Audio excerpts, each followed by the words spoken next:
To my selfless Spartans, I love you all. To my good people, please join us. The first book of Kings, chapter 4, Solomon's princes and officers. So King Solomon was king over all Israel. And these were the princes which he had: Azariah, the son of Zadok the priest, Elihoreph and Eliah, the sons of Shisha, scribes, Jehoshaphat, the son of Ahilud, the recorder, and Benaiah, the son of Jehoiada, was over the host, and Zadok and Abiathar were the priests. And Azariah, the son of Nathan, was over the officers, and Zabud, the son of Nathan, was principal officer and the king's friend. And Ahishar was over the household, and Adoniram, the son of Abda, was over the tribute.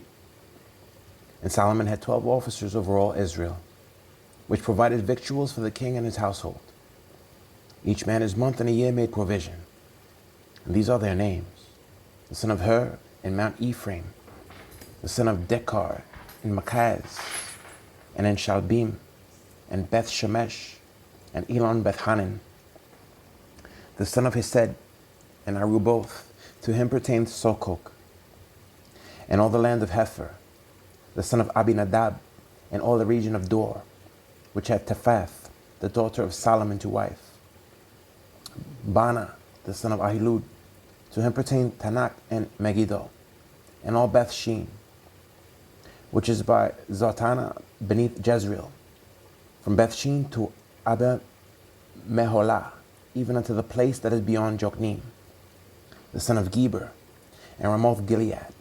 To him pertained the towns of Jair, the son of Manasseh, which are in Gilead. To him also pertained the region of Argob, which is in Bashan, 80 great cities with walls and brazen bars.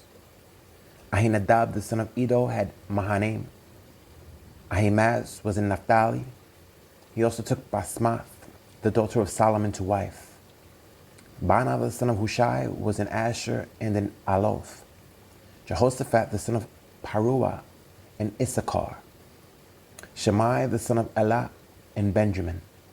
Geber, the son of Uri, was in the country of Gilead, in the country of Sihon, king of the Amorites, and of Og, king of Bashan. And he was the only officer which was in the land. The peace of Solomon's kingdom. Judah and Israel were many, as the sand which is by the sea in multitude, eating and drinking and making merry. And Solomon reigned over all kingdoms, from the river unto the land of the Philistines, and unto the border of Egypt. They brought presents and served Solomon all the days of his life.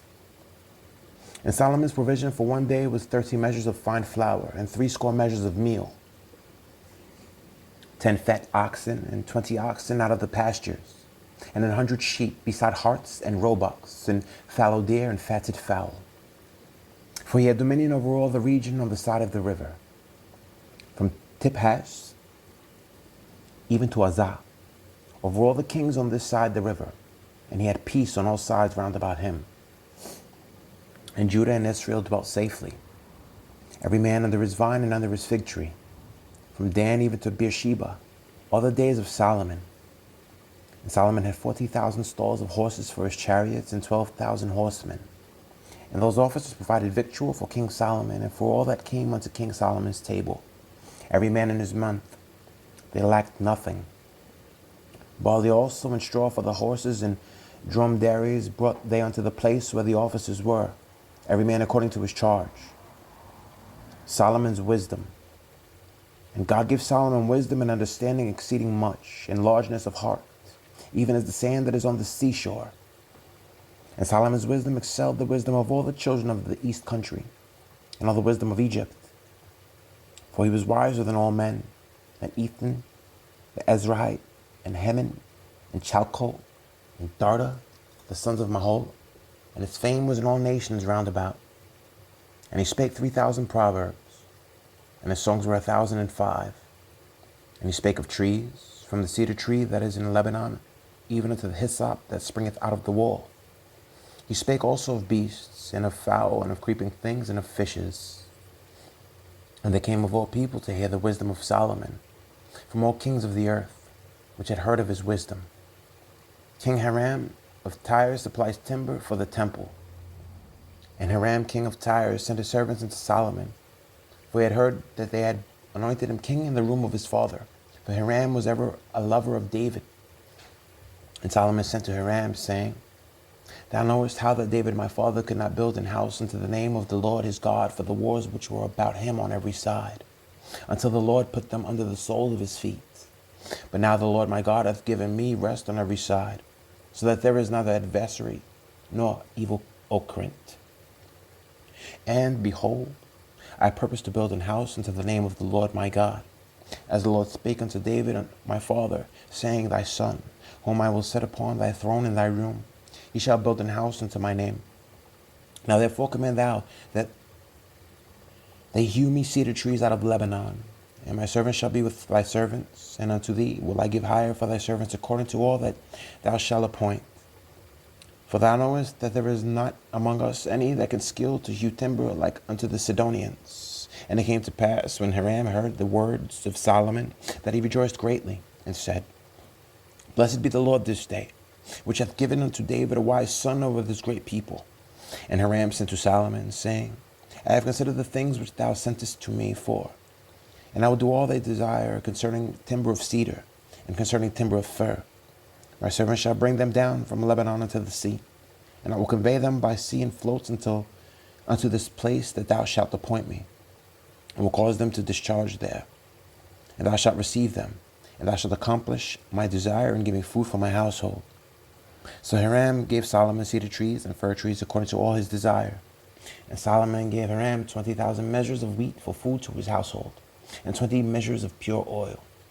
Thus gave Solomon to Hiram year by year. And the Lord gave Solomon wisdom, as he promised him. And there was peace between Hiram and Solomon, and they two made a league together. And King Solomon raised a levy out of all Israel, and the levy was 30,000 men. And he sent them to Lebanon, 10,000 a month by courses. A month they were in Lebanon, and 2 months at home. And Adoniram was over the levy. And Solomon had 70,000 that bare burdens, and 80,000 hewers in the mountains. Beside the chief of Solomon's officers which were over the work, 3,300 which ruled over the people that wrought in the work. And the king commanded, and they brought great stones, costly stones, and hewed stones, to lay the foundation of the house. And Solomon's builders and Hiram's builders did hew them, and the stones quarries. So they prepared timber and stones to build the house. The building of Solomon's temple. And it came to pass in the 480th year after the children of Israel were come out of the land of Egypt, in the 4th year of Solomon's reign over Israel, in the month Ziph, which is the 2nd month, that he began to build the house of the Lord. And the house which King Solomon built for the Lord, the length thereof was 80 cubits, and the breadth thereof 20 cubits, and the height thereof 30 cubits.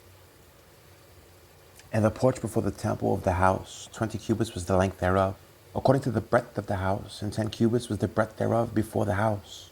And for the house he made windows of narrow lights. And against the wall of the house he built chambers round about, against the walls of the house round about, both of the temple and of the oracle.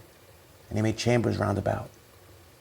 Then the nethermost chamber was 5 cubits broad, and the middle was 6 cubits broad, and the third was 7 cubits broad. For without in the wall of the house he made narrowed rests round about, that the beam should not be fastened in the walls of the house. And the house, when it was in building, was built of stone made ready before it was brought thither, so that there was neither hammer nor axe nor any tool of iron heard in the house, while it was in building. The door for the middle chamber was in the right side of the house, and they went up with winding stairs into the middle chamber, and out of the middle into the third. So he built the house and finished it, and covered the house with beams and boards of cedar. And then he built chambers against all the house, 5 cubits high, and they rested on the house with timber of cedar. God's promise concerning the temple. And the word of the Lord came to Solomon, saying, Concerning this house which thou art in building, if thou wilt walk in my statutes, and execute my judgments, and keep all my commandments to walk in them, then will I perform my word with thee, which I have spoken to David thy father. And I will dwell among the children of Israel, and will not forsake my people Israel. So Solomon built the house, and finished it. details about the temple's interior adornment. And he built the walls of the house with boards of cedar, both the floor of the house and the walls of the ceiling. And he covered them on the inside with wood, and covered the floor of the house with planks of fir. And he built 20 cubits on the sides of the house, both the floor and the walls with boards of cedar. He even built them for it within, even for the oracle, even for the most holy place. And the house, that is, the temple before it, was 40 cubits long. And the cedar of the house within was carved with knops and open flowers. All was cedar. There was no stone seen. And the oracle he prepared in the house within, to set there the ark of the covenant of the Lord. And the oracle in the forepart was 20 cubits in length, and 20 cubits in breadth, and 20 cubits in the height thereof. And he overlaid it with pure gold, and so covered the altar which was of cedar. So Solomon overlaid the house within the pure gold. And he made a partition by the chains of gold before the oracle, and he overlaid it with gold. And the whole house he overlaid with gold, until he had finished all the house. Also the whole altar that was by the oracle he overlaid with gold. And within the oracle he made 2 cherubims of olive tree, each 10 cubits high. And 5 cubits was the one wing of the cherub, and 5 cubits the other wing of the cherub. From the uttermost part of the one wing unto the uttermost part of the other were 10 cubits. And the other cherub was 10 cubits. Both the cherubims were of one measure and one size. The height of the one cherub was 10 cubits, and so was it of the other cherub. And he set the cherubims within the inner house, and they stretched forth the wings of the cherubims, so that the wing of the one touched the one wall, and the wing of the other cherub touched the other wall, and their wings touched one another in the midst of the house. And he overlaid the cherubims with gold. And he carved all the walls of the house round about with carved figures of cherubims and palm trees and open flowers within and without. And the floor of the house he overlaid with gold, within and without. And for the entering of the oracle he made doors of olive tree. The lintel and side posts were a 5th part of the wall. The 2 doors also were of olive tree. And he carved upon them carvings of cherubims and palm trees and open flowers, and overlaid them with gold, and spread gold upon the cherubims and upon the palm trees. So also made he for the door of the temple posts of olive tree, a 4th part of the wall. And the 2 doors were of fir tree. The 2 leaves of the one door were folding, and the 2 leaves of the other door were folding. And he carved thereon cherubims and palm trees and open flowers, and covered them with gold fitted upon the carved work. And he built the inner court with 3 rows of hewed stone and a row of cedar beams. In the 4th year was the foundation of the house that the Lord laid, in the month Ziph. And in the 11th year, in the month Bul, which is the 8th month, was the house finished throughout all the parts thereof, and according to all the fashion of it. So was he 7 years in building it. The building of Solomon's house. But Solomon was building his own house 13 years, and he finished all his house. He built also the house of the forest of Lebanon. The length thereof was 100 cubits, and the breadth thereof 50 cubits, and the height thereof 30 cubits, upon 4 rows of cedar pillars, with cedar beams upon the pillars. And it was covered with the cedars upon the beams. They lay on 45 pillars, 15 in a row. And there were windows in 3 rows, and light was against light in 3 ranks. And all the doors and posts were square, with the windows, and light was against light in 3 ranks. And he made a porch of pillars. The length thereof was 50 cubits, and the breadth thereof 30 cubits, and the porch was before them, and the other pillars and the thick beam were before them. Then he made a porch for the throne where he might judge, even the porch of judgment. And it was covered with cedar from one side of the floor to the other. And his house where he dwelt had another court within the porch, which was of the like work. Solomon made also an house for Pharaoh's daughter, whom he had taken to wife, like unto this porch. All these were of costly stones, according to the measures of hewed stones, sawed with saws, within and without, even from the foundation to the coping. And so on the outside toward the great court. And the foundation was of costly stones, even great stones, stones of 10 cubits and stones of 8 cubits. And above were costly stones, after the measure of hewed stones and cedars. And the great court round about was with 3 rows of hewed stones and a row of cedar beams, both for the inner court of the house of the Lord and for the porch of the house. Solomon sent for Hiram to do the brass work. And King Solomon sent and fetched Hiram out of Tyre. He was a widow's son of the tribe of Naphtali, And his father was a man of Tyre, a worker in brass. And he was filled with wisdom and understanding and cunning to work all works in brass. And he came to King Solomon and wrought all his work. For he cast 2 pillars of brass of 18 cubits high apiece, and a line of 12 cubits did compass either of them about. And he made 2 chapters of molten brass to set upon the tops of the pillars. The height of the one chapter was 5 cubits, and the height of the other chapter was 5 cubits. And nets of checker work, and wreaths of chain work, for the chapters which were upon the top of the pillars, 7 for the one chapter, and 7 for the other chapter. And he made the pillars in 2 rows round about upon the one network, to cover the chapters that were upon the top with the pomegranates. And so did he for the other chapter.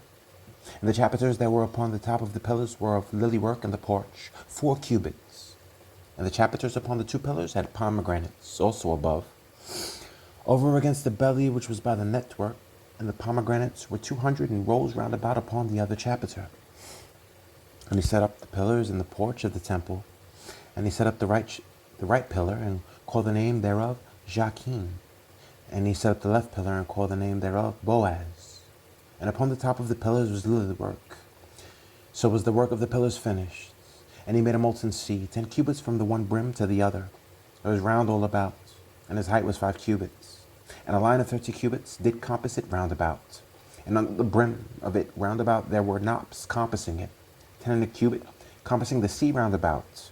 The knops were cast in 2 rows when it was cast.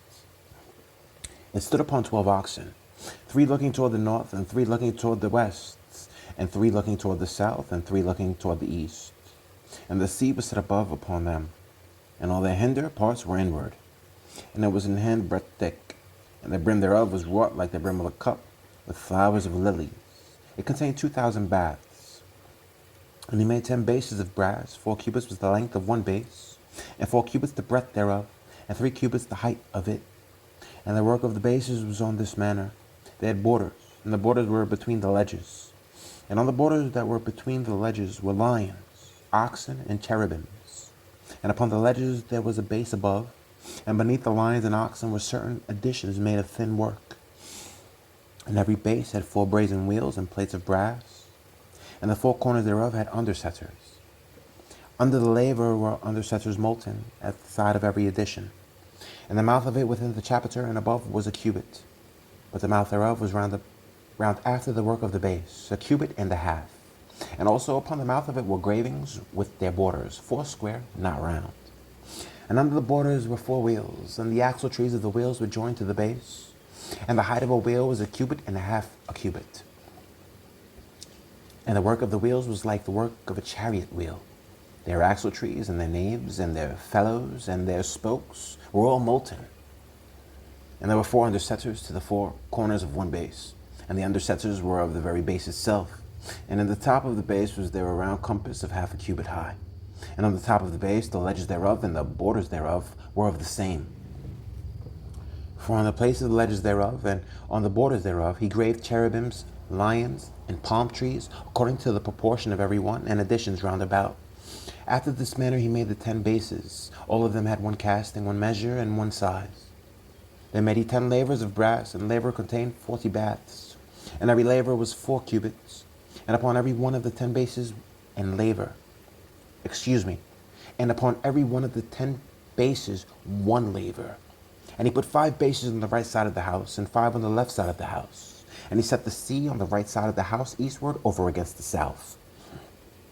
And Hiram made the lavers, and the shovels, and the basins.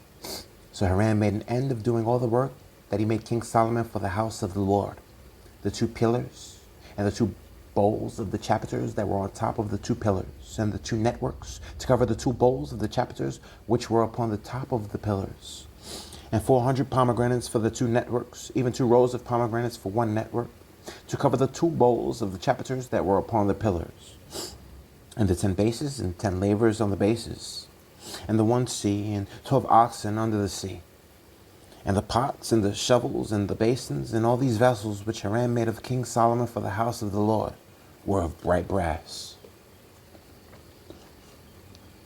In the plain of Jordan did the king cast them, and the clay ground between Succoth and Zarthan.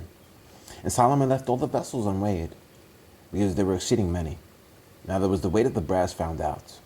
And Solomon made all the vessels that pertained to the house of the Lord, the altar of gold, and the table of gold, whereupon the shewbread was, and the candlesticks of pure gold, 5 on the right side and 5 on the left, before the oracle, with the flowers, and the lamps, and the tongs of gold, and the bowl, and the snuffers, and the basins, and the spumes, and the censers of pure gold, and the hinges of gold, both for the doors of the inner house, the most holy place, and for the doors of the house, to wit, of the temple.